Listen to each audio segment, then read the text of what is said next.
Бул жуманын жаңылыктары мамлекет башчынын тегерегинде өттү. Теке айынын 9-унда Сооронбай Жээнбеков Түркиянын жаңы шайланган президенти Режеп Тайип Эрдогандын инаугурациясына катышты. Анын жүрүшүндө президент бир катар мамлекеттердин өкүлдөрү менен пикир алышты.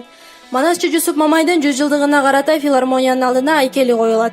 Бул тууралуу Манасчынын чебереси Тургуналы Жусуп Мамайтегин билдирди. Учурда анын айкели даярдалып жатат.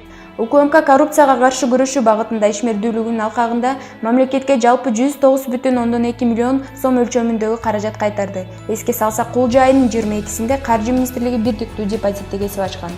Мамлекет башчы башкы прокуратурага Кангантиевдин кылмыш ишин изилдеп, тергөөнүн чечимине укуктук баа берүүнү тапшырды.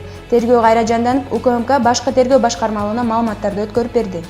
Теке айынын 12-синде Сооронбай Жээнбеков бир күндүк жумушчу сапары менен Талас облусуна барып, жергиликтүү элдин жашоосу менен таанышты.